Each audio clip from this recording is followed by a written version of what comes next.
मुझे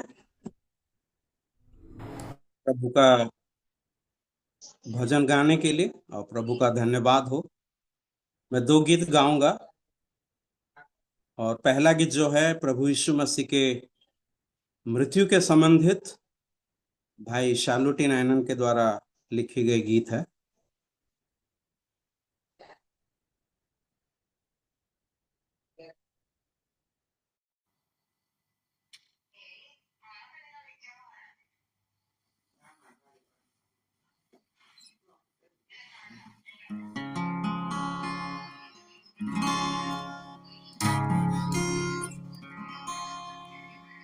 अद्भुत क्रूस को निहारता जब, जिस पर यीशु तुम था।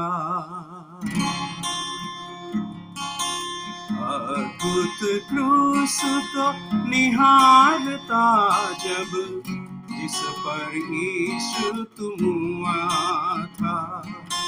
याद आता मेरे पाप का बोझ, याद आता मेरे पाप का बोझ, उतर गया तेरे मृत्यु द्वारा। अद्भुत क्रूस को निहारता जब, जिस पर यीशु तुम था। अद्भुत क्रूस को निहारता जब, जिस पर यीशु तुम था। शरीर तेरा कुचला गया, हाथ पांव दोनों छेदे गए। शरीर तेरा कुचला गया, हाथ पांव दोनों छेदे गए। भाला पसली में छेद गया, भाला पसली में छेद गया। कांटों का मुकुट सिर पर था।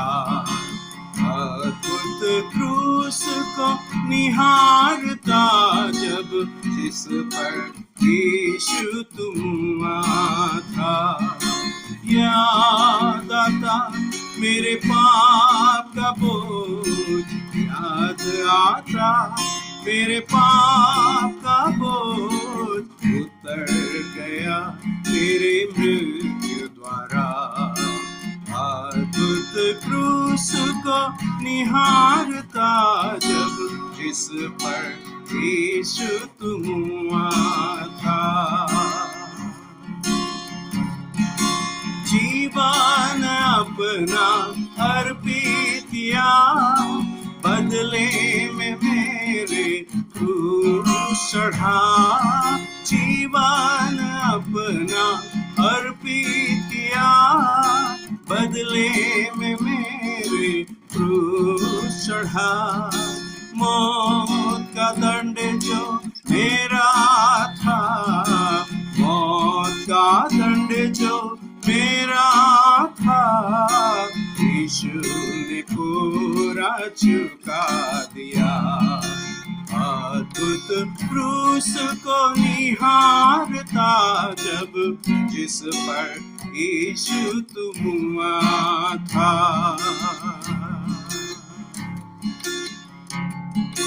दुनिया सारी उपहार समान, अगर मैं दूं वो कुछ भी नहीं। दुनिया सारी उपहार समान, अगर मैं दूं वो कुछ भी नहीं। अद्भुत है तेरा प्रेम, अद्भुत है तेरा प्रेम, संपूर्ण जीवन अर्पण मेरा। अद्भुत क्रूस को निहारता जब, जिस पर यीशु तुम था। अद्भुत क्रूस को निहारता जब, जिस पर यीशु तुम हुआ था। याद आता मेरे पाप का बोझ, याद आता मेरे पाप का बोझ, उतर गया तेरे मृत्यु द्वारा। अद्भुत क्रूस को निहारता जब यीशु उतर हुआ था। अद्भुत क्रूस को निहारता जब, जिस पर यीशु तुम हुआ था।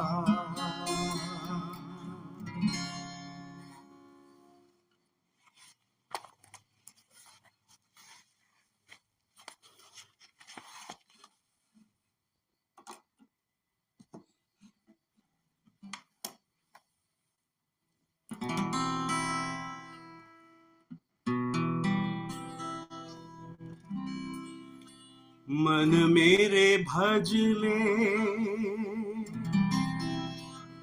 सदा ध्यान कर ले,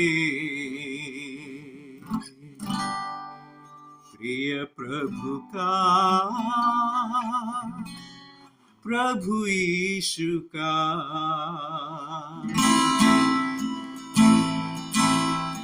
मन मेरे भज ले, सदा ध्यान कर ले, प्रिय प्रभु का, प्रभु यीशु का।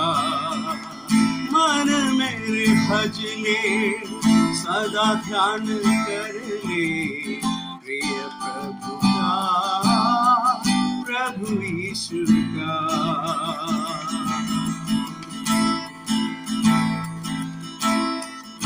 सर्जक वही है, सबको संभालता, सबका पालनहार।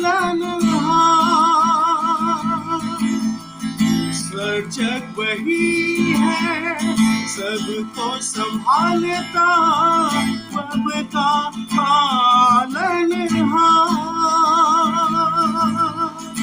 आदि वही है, अंत वही है, सब जीवन का आधार। आदि वही है, अंत वही है, सब जीवन का आधार। मन मेरे भज ले, सदा ध्यान कर ले, प्रिय प्रभु का, प्रभु यीशु का। मन मेरे भज ले, सदा ध्यान कर ले, प्रिय प्रभु का, प्रभु यीशु का। सत्य वही है, स्वामी वो सबका, सबका तारणहार। सत्य वही है, स्वामी वो सबका, सबका तारणहार। ज्योति वही है, जीवन वही है, मुक्ति शांति का आधार। ज्योति वही है, जीवन वही है, मुक्ति शांति का आधार। मन मेरे भज ले, सदा ध्यान कर ले, प्रिय प्रभु का, प्रभु यीशु का। मन मेरे भज ले, सदा ध्यान कर ले, प्रिय प्रभु का, प्रभु यीशु का।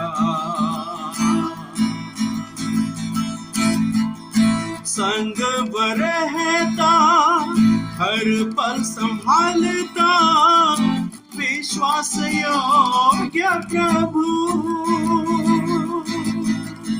संग रहता, हर पल संभालता विश्वास योग्य प्रभु,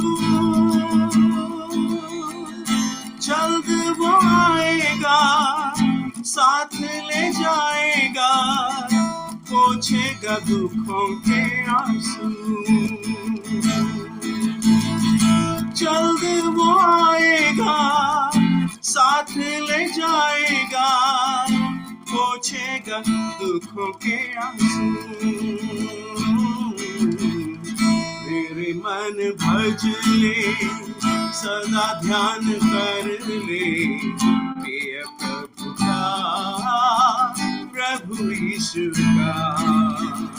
मन मेरे भज ले, सदा ध्यान कर ले, प्रिय प्रभु का, प्रभु यीशु का, प्रिय प्रभु का, प्रभु यीशु का, प्रिय प्रभु का, प्रभु यीशु का।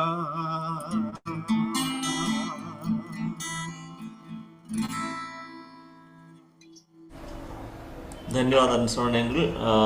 असली में वो पहला गाना हमारा असेंबली में आराधना में हम लोग गाते हैं, और मुझको लगता है कासेट में सीडी में अनुसरण एंगल की गाना गाया है, और दूसरा गाना भी बहुत अच्छा था। उनको धन्यवाद करते हैं। अभी हम लोग बेड मिनिस्ट्री की ओर जाएंगे। इट इज ओवर टू टेटिस चैन अनुसरण angle. Greetings once again in the blessed name of our Savior Jesus Christ this evening.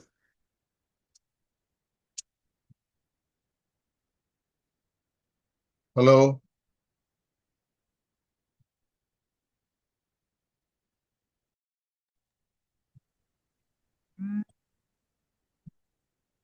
Greetings once again in the blessed name of our Savior Lord Jesus Christ. प्रभु यीशु मसीह के धन्य नाम में सबों को संध्याकालीन We have to अभिवादन। continue our studies from the book of Acts chapter 18 today.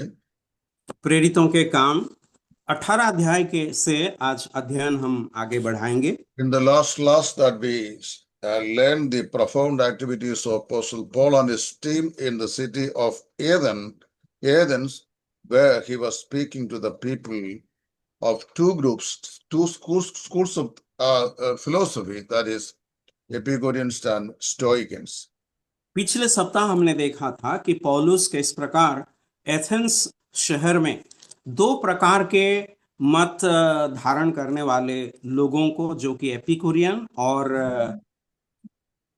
तो Epicureans and Stoics. लोगों वो संबोधित कर रहे थे। And in Athens, the word of God was mocked by the hearers. और जब एथेंस में परमेश्वर का वचन प्रचार किया गया, वहां के लोग हंसने लगे। Paul fixed his sermon on a very important subject, especially to the unknown God title, and he proved who is the unknown God whom they worship unknowingly. पौलुस वहां पर जो प्रचार किया, उस प्रचार का विषय उस अनजान देवता के संबंधित था, और पौलुस इस प्रचार किया कि वो अनजान देवता या ईश्वर कौन है। Paul said the unknown God is the creator of this universe. पौलुस ने कहा कि ये अनजान ईश्वर जो है वो And the सृष्टि करता है, and the unknown God is the one who governs the entire world. ये ईश्वर जो है वो सारे संसार को चलाने वाला परमेश्वर। And finally, he said that he is the one who saves the mankind and also the one who is appointed to judge the world in the days coming. और ना सिर्फ उसने वो इस प्रकार प्रचार किया कि वो सृजनहार है, लेकिन एक दिन वो तय किया है जिस दिन वो सारे संसार का न्याय करेंगे। In an open response, some people believed, including the chief of the Areopagus, and also some denied, and some said that we will listen to you later on. और प्रचार के बाद कुछ लोगों का मिश्रित प्रतिक्रिया रहा, कुछ लोग विश्वास किए और कुछ लोग ठट्ठा करने लगे, लेकिन और कुछ लोग ये बोले कि आपसे और भी हम सुनना चाहते हैं। And this is some substance of chapter 17 of the book of Acts. और ये था प्रेरितों के काम 17 अध्याय का सारांश। Now we are stepping into chapter 18. अब हम 18 अध्याय की ओर जा रहे हैं। From Athens, Paul made his way to Corinth, one of the greatest cities of that day. और एथेंस से पौलुस कुरिन्थ नगर में आते हैं, जो उस समय के एक बहुत बड़ा शहर था। The city of Corinth was a famous city in that old days. और उन दिनों में कुरिन्थ शहर जो है बहुत ही प्रमुख और प्रसिद्ध शहर था। The city was famous for its bronze as well as its pottery works. और यहाँ का जो पित्तल के कारुकार्य और उनके विभिन्न प्रकार के पात्र को बनाने का जो कार्य के लिए वो बहुत ही प्रसिद्ध Its नाम great पाया। sporting events that were comparable to the Olympics and its immorality and wickedness. और वहां पर क्रीड़ा भी ऐसा था कि जैसे कि आजकल के जो ओलंपिक्स होता है उसी रीति का क्रीड़ा वहां पर होता है, जिसके लिए वो प्रसिद्ध था। लेकिन उसके साथ ये भी बहुत ही कुप्रसिद्ध था, जो है अनैतिकता। From a refined, cultured city like Athens, Paul now goes to another part of the world, which is an immoral city, a wicked city, with the gospel of Jesus Christ. Athens जो है बहुत ही शिक्षित शहर था, वहां के लोग सब शिक्षित थे। लेकिन वहां से पौलुस अब जब कुरिन्थ नगर में आते हैं, बहुत ही अनैतिक पाप में परिपूर्ण एक शहर था। Chapter 18, verses 1 to 3, we see Paul finds new friends in Corinth. और 18 अध्याय के 1, 2, 3 तीसरे आयत में पौलुस को हम देखते हैं जो नए मित्रों को वो पाते हैं। It was customary for the Jewish parents to teach their sons some kinds of trade secrets. और यहूदी पितामाता जो रहते थे अपने बच्चों को कुछ व्यवसाय या व्यापार का रहस्य को सिखाते थे। And one of the trades that the Jewish parents taught their children was tent making. और जो विभिन्न प्रकार के व्यापार को सिखाते थे उसमें से एक था तंबू कैसे बनाया जाता सकता Paul है। was a skilled tent maker right from his childhood. और बचपन से ही पौलुस एक बहुत ही निपुण तंबू निर्माणकारी था। It was through his tent making that he found the material support for his own survival as well as the workers who worked along with him. तंबू बनाने के द्वारा वो अपने के लिए जो खर्चा का जरूरत है उसको वो पाया, और उनके साथ जितने भी सहयोगी थे काम करने के लिए उनका भी आवश्यकता को उसने पूरा किया। When Paul went down into Corinth, he met the new friends whose name was Aquila and Priscilla. जब पौलुस कोरिन्थ में गया, वहां पर नया जो मित्रों को पाया वो है अक्विला और Priscilla. Aquila and Priscilla were greatly trained up in the tent making skill. Aquila और प्रिस्किला जो है वे उसी तंबू बनाने का काम में बहुत ही मशहूर थे। Since Paul was very much skilled in tent making, that he also joined with them in the cooperative tent making scheme.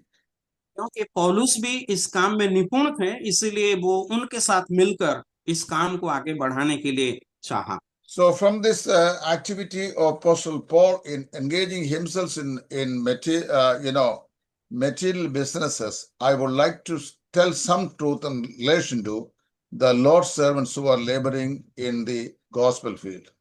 तो पौलुस जो यहाँ पर भौतिक कार्यों को कर रहा है सुसमाचार प्रचार के दौरान, उसी को लेकर के प्रभु का सेवा में जो लोग आज मेहनत कर रहे हैं, परिश्रम कर रहे हैं, उनके लिए मैं कुछ कहना चाहता हूँ। See, there is a common understanding among the brethren ministries that once somebody has committed his life for evangelism activities, that he should not involve in any other physical activities.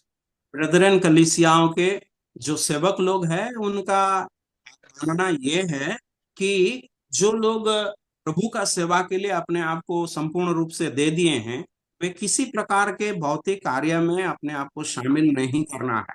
With this common understanding, our workers' names are enlisted in some of our funding agencies. इस प्रकार का विचार को रखते हुए हमारे सेवकों के कई लोगों का नाम फंड्स में जोड़ा गया है। Once a servant of God is commended by a congregation and then emerged in the ministry, whether he may not be finding out his material needs in any other sources, suppose he is getting involved in any other professional matters, immediately our people respond with a negative impression. ऐसे एक प्रभु का दास था जो सेवा में तो आया, लेकिन किस प्रकार अपना जीविका को करेगा, मतलब किस प्रकार अपना रोजी रोटी करेगा, और उसके लिए कुछ अलग सा काम करने के लिए वो चाहा। This common attitude and understanding has created many of these laggards ministries among us. लेकिन ये जो काम है कि हम प्रभु का सेवा विश्वास से ही करेंगे और किसी प्रकार के भौतिक काम में हम आश्रित नहीं करेंगे, इसके द्वारा कई लोग आज बहुत ही आलसी सेवक पैदा हुए हैं। I am not criticizing the ministers who are enrolled in Christian ministry, but I am still saying the truth that many evangelists who have only titles in evangelism activities, but they do not do anything. Simply, they are wasting up time. Neither they are getting involved in any other material profession. और मैं दुख के साथ कहना चाहता हूं कि ऐसे कुछ लोग हैं जो कुछ भी करते नहीं, सेवा में भी उतना ध्यान नहीं है उनका, लेकिन बाकी भी भौतिक काम में भी उनका रुचि नहीं रखते हैं। Some are at the business of writing constantly letters to abroad assemblies and collecting monies and sitting down, just eating and then doing their own personal businesses. कुछ लोग जो है बैठे रहते हैं और चिट्ठियां लिखते हैं और आर्थिक सहायता मांगते रहते हैं। See, there is nothing wrong as servant of the Lord to engage himself in any physical activities or physical works to find out his means for his material necessities. प्रभु का दास अपना भौतिक आवश्यकता को पूरा करने के लिए किसी प्रकार का भौतिक काम करने से किसी भी गलती नहीं है। Paul is the best example. Paul is the best example for this. और इसके लिए पौलुस जो है बहुत ही अच्छा या श्रेष्ठ उदाहरण है। And when he went into Corinth, Paul had to labor by his own hands to meet out the various needs of himself and the other workers who were working with him. जब पौलुस Corinth में गया, वो अपने लिए और अपना सहयोगियों के लिए जो आर्थिक आवश्यकता है उसे पूरा करने के लिए वो अपना हाथ से स्तंभों का काम किया। When a minister begins his preliminary ministries in a remote place and there is no other financial means to get himself supported, that he can engage himself in some activities and earn the initial monies needed for his ministries. जब प्रभु का सेवा के लिए कोई निकलता है या अपने आप को समर्पित करता है और कोई अगर उसे सहायता नहीं करते हैं, किसी प्रकार का भौतिक काम में लगना चाहिए जिसके द्वारा उसका आवश्यकता पूरा हो सके। Once the ministry is established and local congregations are formed and wealthy believers are coming, it is the responsibility of the local congregation which is established by the evangelist to take care of him in his material needs. And in such situation, he has to drop the physical activities in which he is engaged. और उस जगह में जब कलीसिया स्थापना होगा और विश्वासी लोग बढ़ेंगे और उसमें जो धनी विश्वासी लोग हैं वो प्रभु का दास का आर्थिक सहायता करेंगे, जिसके कारण अब प्रभु का दास का किसी प्रकार का भौतिक काम करने का जरूरत नहीं है। Many of the European missionaries who came to India and started their ministries, they also have had their involvement in physical jobs to find out their material needs. पहले जब यूरोप से मिशनरी लोग आते थे सुसमाचार प्रचार करने के लिए भारत में, वे भी अपना आवश्यकताओं को पूरा करने के लिए भौतिक कार्यों को करते थे। Europeans it is permitted, but it's not allowed to the Indians. Is a double standard, and we cannot appreciate it. अगर हम कहेंगे कि यूरोप के मिशनरियों का वो अनुमति था करने के लिए, लेकिन हमारे लिए नहीं है, इस प्रकार का रवैया रखना सही नहीं है। However, this Aquila and Priscilla were already there coming from Ephesus, and they were actively involved in tent making. At the same time, they were profound teachers of the law of Moses. और यहाँ पर हम जो Aquila और Priscilla को देखते हैं, जो एफेसस शहर में पहले रहते थे और यहाँ आए हैं, वे तंबू तो बनाते हैं, लेकिन वे मूसा का व्यवस्था के बहुत ही गहरे अध्यापक यानी शिक्षक थे। And this Aquila and Priscilla, they met a person whose name was Apollos, who was having much eloquence, zeal, and sincerity, but still he was wrong. Way Aquila और प्रिस्किला ऐसा एक व्यक्ति से मिले जिसका नाम था अपोलोस, जो मूसा के व्यवस्था सिखाने में बहुत ही निपुण थे, लेकिन उनका बोलने के तरीका तो अच्छा था, लेकिन उसमें गहराई नहीं था। And this Aquila and Priscilla profoundly explained the secrets of God's word to this man Apollos, and later he also became a profound teacher of the word by the help of these couples.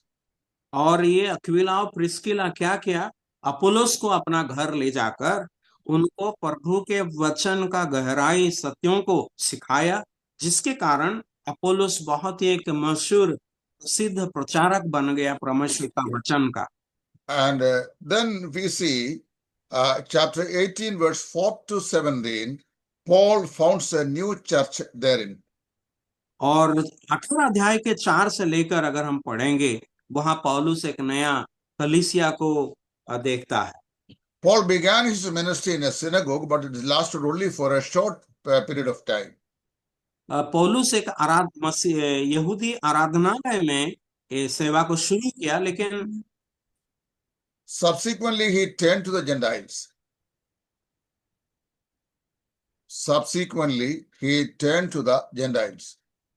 और काल क्रमेण वो अन्य जातियों की ओर मुड़ा।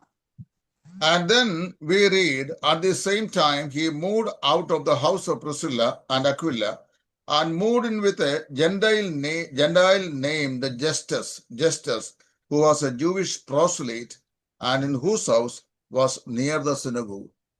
और यहाँ पर अक्विला प्रिस्किला को छोड़कर वो आगे बढ़ते हैं और वो वहां पर आते हैं, क्रिस्पस नामक एक आराधनालय के सरदार हैं, उनके साथ वो रहने लगा।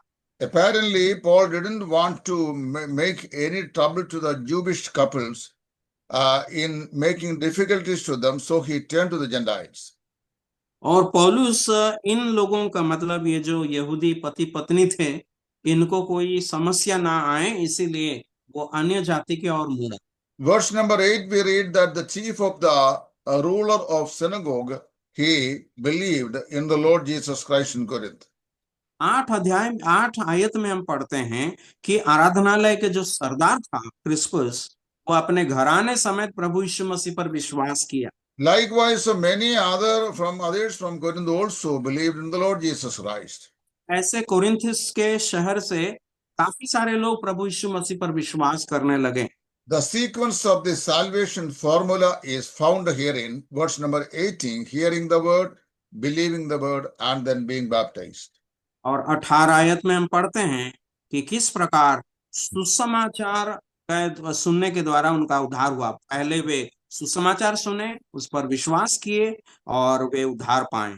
This was the pattern of salvation in those days, and this should be the same today.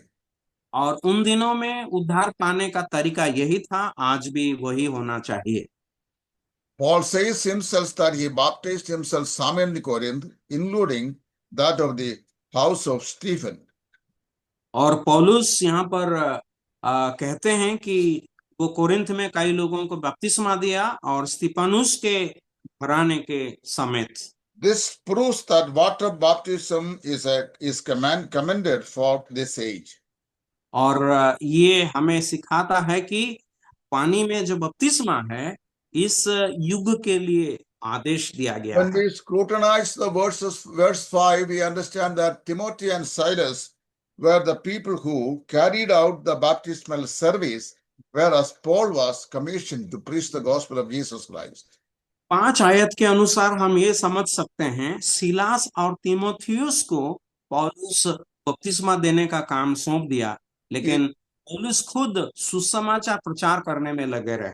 he continued in the city for about 18 months. और पौलुस और इनके सहयोगी करीबन 18 महीना इस कुरिन्थ शहर में सुसमाचार प्रचार करते रहे। A change in political leaders brought about a new opposition in that city. और उस शहर के जो राजनीतिक नेतागण का परिवर्तित हुआ, उस समय उनके प्रति ताड़ना भी आया। Yet he stayed in the city and continued his preaching and teaching ministry.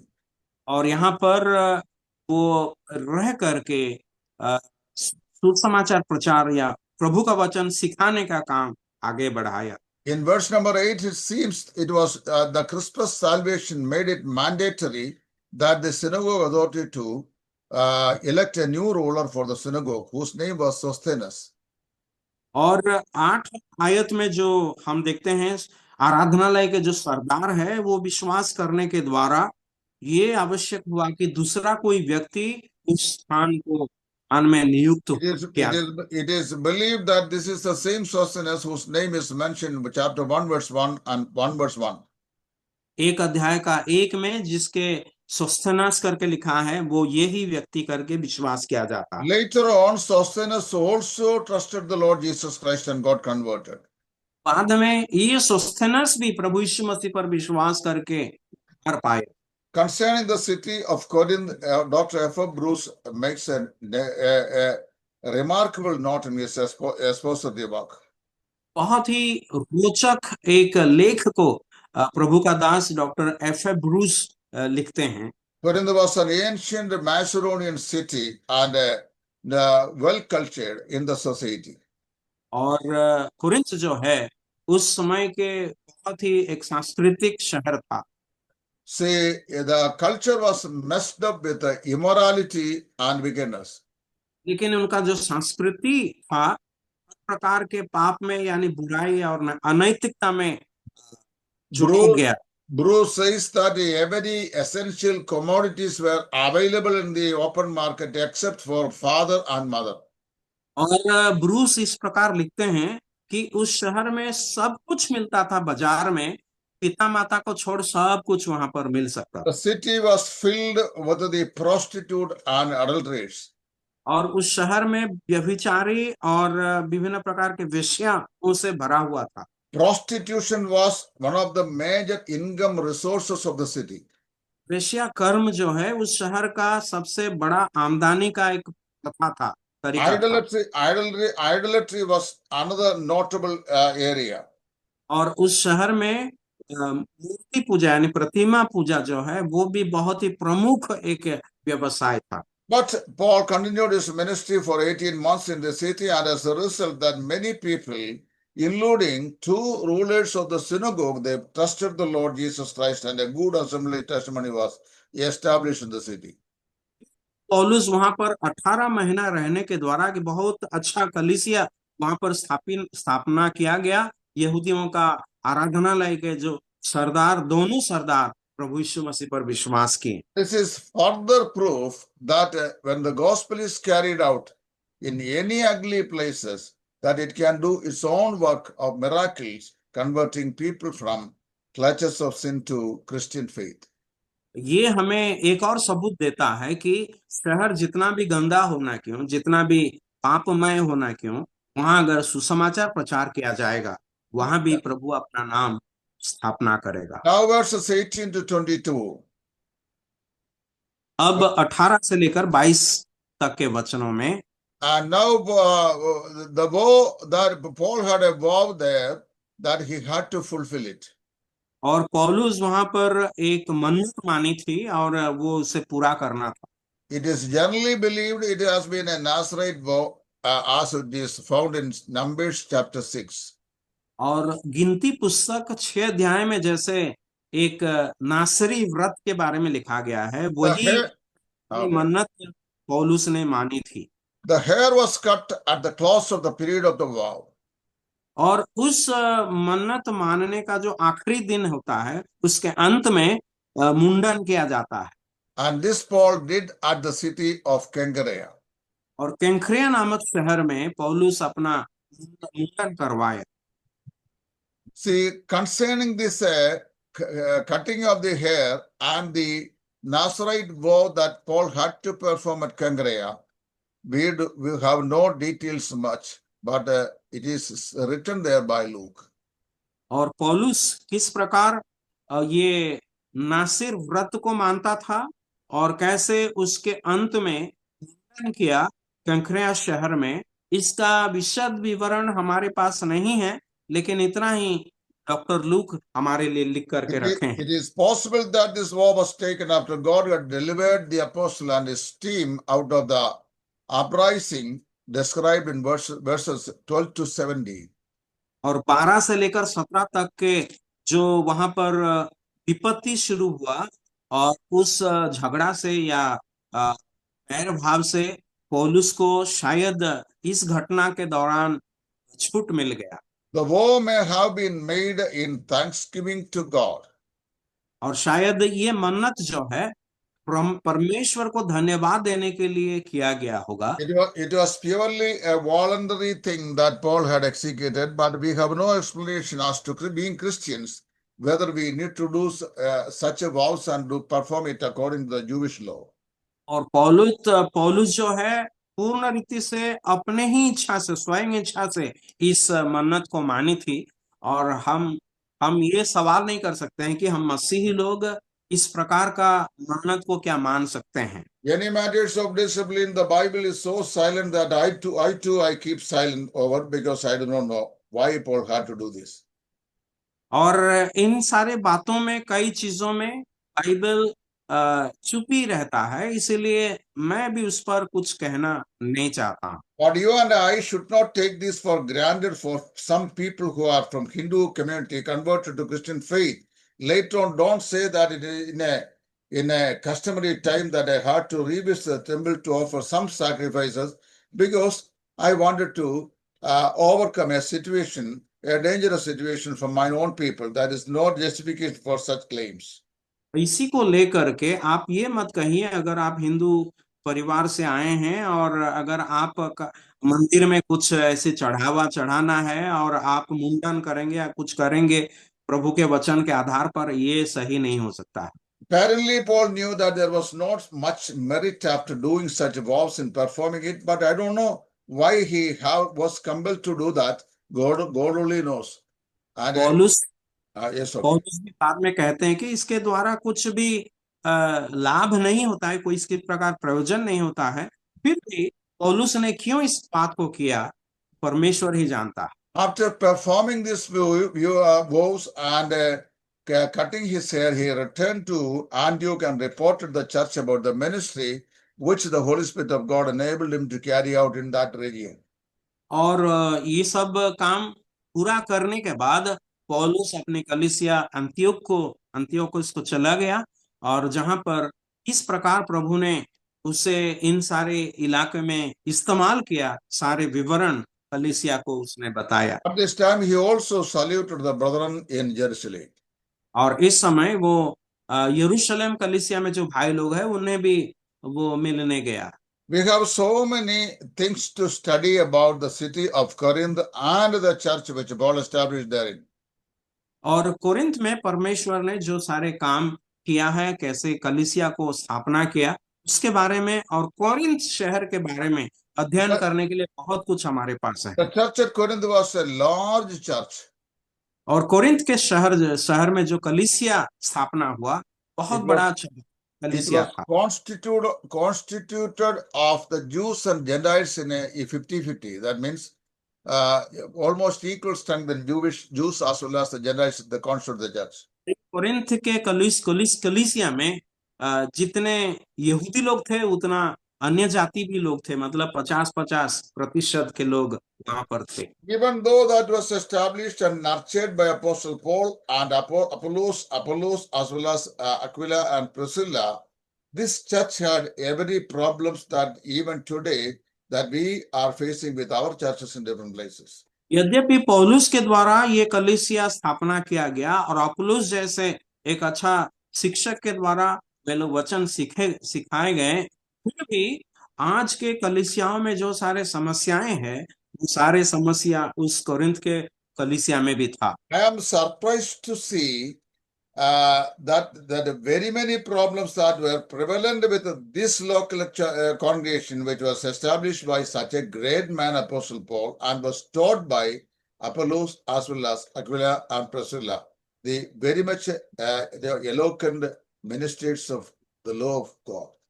और परमेश्वर का दास पौलुस जैसे एक महान सेवक के द्वारा ये कलीसिया स्थापना हुआ, और एक अच्छा वक्ता जो अपुल्लुस है, उनके द्वारा वचन सिखाया गया, और परमेश्वर के व्यवस्था का जो अच्छे शिक्षक लोग थे, अक्विला प्रिस्किला, उनके द्वारा भी जो वचन सिखाया गया। तो इसके बावजूद भी यहाँ पर कैसे इतने सारे समस्या खड़ा हुआ, मैं बहुत ही आश्चर्य होता हूँ सोचने से। Later, Paul had written two or three letters to the Corinthian church from the city of Ephesus, in which especially on First Corinthians, that he is dealing with all the problems that this church was relevant with. पौलुस 3 पत्रियां Corinth को लिखे हैं। एक तो पहला कोरिन्थी जो है वो एफिसस शहर से लिखे हैं, और जो सारे समस्या वहां पर है वो वहां उल्लेख करते हैं। The first three chapters, Paul is dealing with the problem of friction resulting in factions. पहला कुरिन्थी में जब पौलुस लिखते हैं, कुरिन्थ के शहर में जो सारे वाद विवाद, फूट इत्यादि था, विभाजन था, वो सारे बातों को 1 अध्याय से लेकर 3 अध्याय में बताते हैं। Chapter 5, we have the problem of immorality that was prevalent in the congregation. और कलीसिया में जो 5 अध्याय में हम देख सकते हैं कि उस कलीसिया में किस प्रकार का व्यभिचार का काम भी था। Chapter 6, the church had the involvement with the court of law outside the congregation to settle the matters between the brethren. और भाइयों के बीच में जब किसी प्रकार का विवाद होता था, वे कैसे बाहर जाकर के कचहरी में, अदालत में इसका फैसला करने के लिए वो कोशिश करते थे, उसके बारे में 6 अध्याय में बताया गया है। Chapter 7, Paul is dealing with the various issues related to celibacy, marriage, divorce, etc. Many of the issues in relation to marriage. अविवाहित अवस्था और विवाह और विवाह विच्छेद इत्यादि के बारे में पौलुस 7 अध्याय में बताते हैं। Chapter 8, the matters related to things offered to idols. मूर्तियों के सामने जो प्रसाद चढ़ाया जाता है उसके बारे में, या जो चढ़ावा है उसके बारे में 8 अध्याय में वो बताते हैं। Chapter 9 consecutively is narrating about the issues that is facing with the workers of the gospel in regards to finding out their material needs and all. पहला कुरिन्थी 9 अध्याय में पौलुस ये बताते हैं कि प्रभु के सेवक लोग अपना जीविका के लिए, अपना आवश्यकताओं को पूरा करने के लिए किस प्रकार काम करना है, भौतिक काम करना है, उसके बारे में वो बताते हैं। Chapter 10 and 11 subsequently Paul discuss about the various issues related to the local congregation, including that of Lord's table and its observation. 10 और 11 अध्याय में पौलुस बहुत सारे बातों को बताते हैं, और खास करके कलीसिया में जो प्रभु भोज होता है उसके संबंधित कुछ महत्वपूर्ण बातों को भी 10 और 11 अध्याय में वो बताते हैं। Chapter 12 is dealing with the problem of the spiritual gifts. 12 अध्याय में आत्मिक वरदान के संबंधित समस्याओं को बताते हैं। Chapter 13 is discussing with the greatest gift of all, that is love. सब दानों से श्रेष्ठ दान, सर्वश्रेष्ठ दान जो प्रेम का दान है, उसके बारे में 13 अध्याय में वो बताते हैं। Chapter 14 is dealing with the rules and regulation of the spiritual gift that is to be exercised in the local congregation, how and when. जो आत्मिक वरदान हमें मिला है उसको स्थानीय कलीसिया में कैसे इस्तेमाल किया जाएगा, उसके बारे में जो नियम है उसके बारे में 14 अध्याय में वो बताते हैं। Chapter 15, the problem of the resurrection factor. और 15 अध्याय में पुनरुत्थान और उसके संबंधित जो समस्याएं हैं उसको वो बताते हैं। And in chapter 16, speaking about the money matters related to the ministers and their activities. और सेवक लोग और उनके संबंधित जो आर्थिक आवश्यकताएं हैं, उसके बारे में 16 अध्याय में वो बताते हैं। All these matters of disciplines are well explained and discussed in all the 16 chapters of the book of First Corinthians. तो पहला कोरिन्थी के 1 से लेकर 16 अध्याय तक के में ये सारे बातों को बहुत ही स्पष्ट रीति से पौलुस सिखाते हैं। All this explanation gives us a true picture of the church, how the church at Corinth was functioning. और ये सारे बात हमें सिखाता है कि कोरिन्थ के शहर में जो कलीसिया है वो कैसे चलता था। One lesson we can orient from this whole discussion is that even if a local congregation is established and nurtured and disciplined by a great servant of God, still problems and issues can be coming out of the congregation because we are human beings. ये सारे बातों से हमें एक चीज निष्कर्ष मिलता है, वो है कि एक कलीसिया अगर बहुत बड़ा एक सेवक के द्वारा भी स्थापना किया गया हो ना क्यों, वहां विभिन्न प्रकार का समस्या उत्पन्न हो सकता। In my personal comprehension, I understand that the only place where there is no problem where the believers gather is the Christian cemetery. एक मेरे ख्याल में एक ही जगह है जहां पर मसीही विश्वासियों के बीच में किसी प्रकार का फूट या विवाद नहीं होता है, वो है मसीही लोगों का स्मशान, जहां पर कब्रिस्तान Where all are sleeping and no one is alive. जहां पर सब अ, सो रहे हैं और कोई भी चैन, मतलब कोई भी वहां पर Which means all other places where the people are alive, there is a chance of getting problems. इसका मतलब यह है कि जहां लोग जिंदा रहते हैं वहां हर प्रकार का समस्या आने का संभावना है। Even though that we present ourselves as a dog which is dead, in our worship meeting, that immediately after the worship that we will prove ourselves whether we are dog which are dead or alive. यद्यपि आराधना में हम उस मरा हुआ कुत्ता के बारे में हम बताएंगे, फिर भी आराधना के पश्चात फिर से वो मरा हुआ कुत्ता फिर से जिंदा हो जाता। This is what is happening. This is what is happening in many places. कई जगहों में ऐसे ही हो रहा है। See, long ago, I visited a local congregation in Kerala. बहुत पहले एक केरला में एक स्थानीय कलीसिया में The first part of the worship was just regular in a calm and quiet manner. It was carried out. और पहला भाग जो आराधना का समय होता है बहुत ही श्रृंखला के साथ वो किया गया। I was a young man in those days, and this took place decades ago. और मैं उस समय जवान ही था और बहुत साल पहले ये हुआ था। But the second part began with the riots. लेकिन दूसरा भाग जो है आराधना के पश्चात I was frightened. I was frightened. शुरू हो गया। I was frightened to see it because it was my virgin visit to that congregation. और मैं uसे देख करके बहुत ही डर गया क्योंकि पहली बार मैं वहां पर गया था। I inquired one brother who was sitting at the last that what was the problem. Then he told me that nothing but the word became flesh. मैं वहां पास में जो एक भाई बैठा था उनसे पूछा कि क्या हुआ यहाँ पर, तो उसने बोला कुछ नहीं हुआ, सिर्फ ये है कि वचन जो है देहधारी हुआ। It's actually happening even today in many assemblies. आज भी ये होता है कई जगहों में, वचन देहधारी होता है। Beware that the word should never become flesh because it has already taken place 2000 years ago in the Lord Jesus Christ. ये होने के लिए हमें नहीं देना चाहिए क्योंकि 2000 साल पहले प्रभु यीशु मसीह उस देहधारी हुआ था वचन, और आज उसे फिर से हमें करने के लिए नहीं देना। Now the second missionary journey of Paul continues with chapter 19 of the book of Acts. 19 अध्याय प्रेरितों के काम में पौलुस दूसरा सुसमाचार प्रचार यात्रा को शुरू करते हैं। Chapter 19 continues Paul's ministry in the city of Ephesus. और 19 अध्याय में पौलुस एफिसस शहर में सुसमाचार प्रचार का शुरू And कार्य। here in the city, Paul contacts with the three groups of people.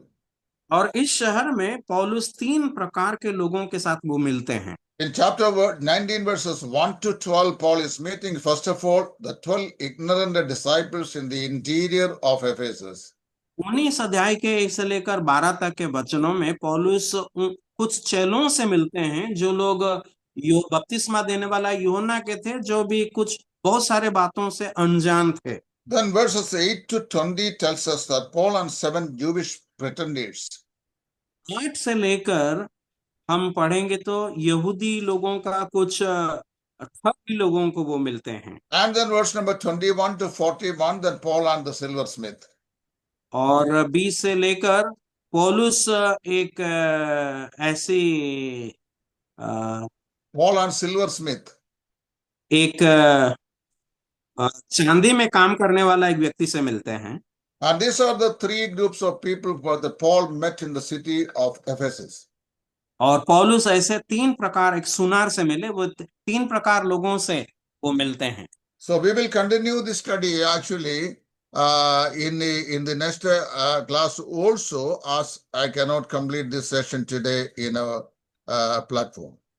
और ये सारे बातों को हम अगला बार देखेंगे, क्योंकि अब मैं जो शुरू करूंगा ये नहीं हो पाएगा। When Apostle Paul came into Ephesus, that he just moved in the interior region of the city of Ephesus.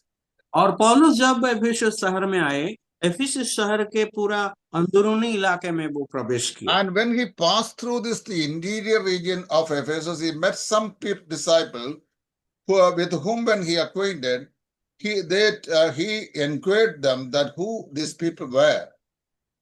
और पौलुस जब इस अंदरूनी इलाके में गए एफेसस शहर के, वहां पर कुछ चेलों से मिले और पौलुस ने पूछा कि वे कौन है। They introduced themselves to Paul by saying that they were disciples. और पौलुस को उन्होंने बताया कि वे चेले थे। When they introduced themselves by saying that they were disciples, Paul asked them then what was whether they had been known about the Holy Spirit of God. और पौलुस को जब बताया गया कि वे चेले हैं, वे पौलुस उनसे पूछते हैं, क्या तुमने कभी पवित्र आत्मा के बारे में सुना है? And these men answered Paul saying that they hadn't even heard the name Holy Spirit.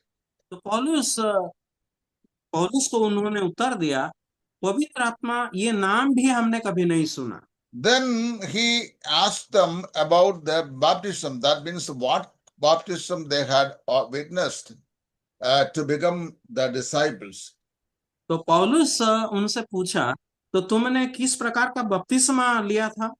And through the investigation, Paul came to know that these were the disciples of John the Baptist, who took the discipleship of John through the ministries of Apollos. He was sincerely right in his teaching, but he was sincerely wrong in his conviction. Okay, तो यहाँ पर पौलुस उनसे जब मुलाकात करते हैं और पूछते हैं कि तुम कैसे उनके चेले हुए, तो पौलुस को पता चला कि वे बपतिस्मा देने वाला यूहन्ना के चेले हैं। मतलब यूहन्ना से चेले नहीं बने थे, वे अपुल्लोस के द्वारा उनका वचन को सीखकर चेले बन गए। Apollos was a profound speaker, an eloquent speaker, and was very enthusiastic in presenting himself the law of Moses, but still his conviction was wrong because he was not a saved member. और Apollos जो है, मूसा की व्यवस्था का बहुत ही ज्ञान प्राप्त किए हुए थे और उसको बहुत ही गहराई से सिखाते थे, फिर भी उनके जीवन में कोई गहराई नहीं था, क्योंकि वो उद्धार नहीं पाए थे। This further proves to our conviction that even an unsaved person can become a profound speaker of the law.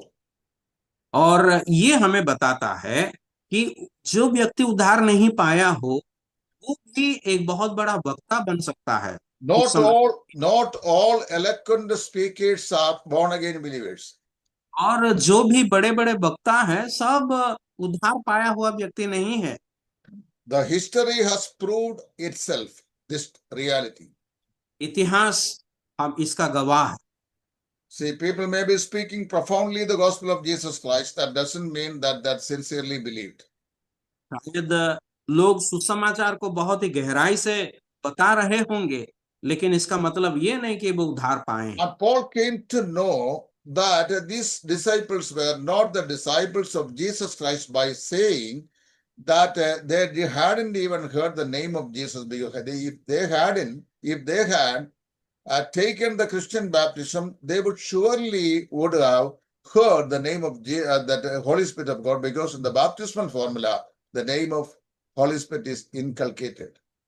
और यहाँ पर ये लोग जो बपतिस्मा लिए थे, बपतिस्मा देने वाले यूहन्ना के बपतिस्मा में, वे मसीही बपतिस्मा नहीं लिए थे। अगर होता तो वे प्रभु यीशु मसीह का नाम या पवित्र आत्मा के भी नाम सुनते, क्योंकि विश्वासियों का बपतिस्मा में पिता पुत्र पवित्र आत्मा का नाम से बपतिस्मा दिया जाता है। It is understood in course of his discussion with his disciples whom we found in the interior of Ephesus that he conveyed them the gospel of Jesus and they then converted to Christian faith. और ये लोग जो है उनके द्वारा सुसमाचार सुने और उसके बाद मसीही विश्वास में वे लोग शामिल हुए। When they believed the Lord Jesus Christ, Paul laid his hand upon them and the Holy Spirit of God came upon them and they began to speak in tongues. और ये चेले लोग जब प्रभु यीशु मसीह पर विश्वास किए, पौलुस उनके ऊपर अपना हाथ रखा और पवित्र आत्मा उन पर समाया। And they too become the Christian disciples by the laying on of the hand of the Apostle Paul as they confess their faith in Jesus Christ. और प्रभु यीशु मसीह पर विश्वास करने के द्वारा पौलुस जब उन पर अपना हाथ रखा, वे ही मसीही विश्वासी बन गए। Here I stop as the time lapses by, that God willing that we will meet again on the coming week to continue this chapter 19. समय यहाँ पर हम रखेंगे हमारे अध्ययन को। प्रभु का इच्छा होने से अगला सप्ताह हम इसके बारे में बाकी विषय को हम देखेंगे। May God continue to bless you and meditate on this word. परमेश्वर आप सबों को आशीर्वाद करें और इस विचार वचन को हम मनन करते रहें। Thank you. धन्यवाद। Thank you, sir. Heartfelt thanks to statistician and Ansuraninkul. सुंदर गीतों के लिए भी अंसुरानिnkul को खुद बेरा धन्यवाद देते हैं। और अभी हम लोग प्रार्थना करके इस सभा को ख़त्म करेंगे। भाई शिबू से अनुरोध है, कृपया प्रार्थना में कीजिए।